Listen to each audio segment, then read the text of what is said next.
Reliance Defence नागपूरमध्ये MRO उभारणार आहे। 20,000 कोटींची गुंतवणूक त्यासाठी केली जाणार आहे।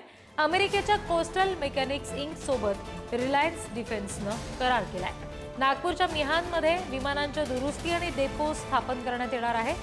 या MRO मध्ये जगवार, त्याचबरोबर MiG-29 लढाऊ विमानं, अपाचे हेलिकॉप्टर, संरक्षण तोफा आणि भारतीय सशस्त्र दलाशी संबंधित इतर उपकरणांची दुरुस्ती आणि देखभाल होणार आहे।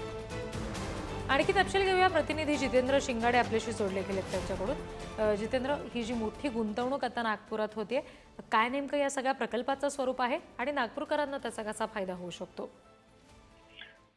रिद्धी, गेल्या काही दिवसांपासून किंवा काही वर्षांपासून खासगी क्षेत्रामध्ये संरक्षण क्षेत्रात खासगीकरणाचा जो निर्णय घेण्यात आला होता, त्यानंतर रिलायन्स डिफेन्स, अनिल अंबानी यांची रिलायन्स डिफेन्स ही एक महत्त्वपूर्ण अशी कंपनी आहे। नागपुरात तिचा एक ऑलरेडी मिहानमध्ये प्रकल्प सुरू आहे। आता त्यानंतर त्यांनी अमेरिकेतील एका संरक्षण क्षेत्रातील कंपनीसोबत देखील 20,000 कोटींचा करार केला आहे आणि त्या अंतर्गत नागपुरात लढाऊ विमाने, ज्यामध्ये MiG-29 असेल, जगवार असेल किंवा इतर संरक्षण क्षेत्रातील जे काही इतर उपकरण आहेत, त्यांचे देखभाल, दुरुस्ती आणि निर्मितीचाही करार हा आहे। मिहानमध्ये या अंतर्गत 20,000 कोटींची गुंतवणूक होणार आहे आणि मोठ्या प्रमाणात रोजगाराच्या संधी देखील उपलब्ध होणार असल्याचे या माध्यमातून कळते। महत्त्वाचं म्हणजे गेल्या एक महिनाभरामध्ये ही एव्हिएशन क्षेत्रातील नागपुरामधील तिसरी मोठी गुंतवणूक आहे। या अगोदर देखील एक 10,000 कोटींची आणि एक 8,000 कोटींची गुंतवणुकीची करार देखील अगदी, आणि त्याच्यामुळे या सगळ्या गुंतवणुकीचा मोठा फायदा होईल नागपूरकरांना असं म्हणायला हरकत नाही।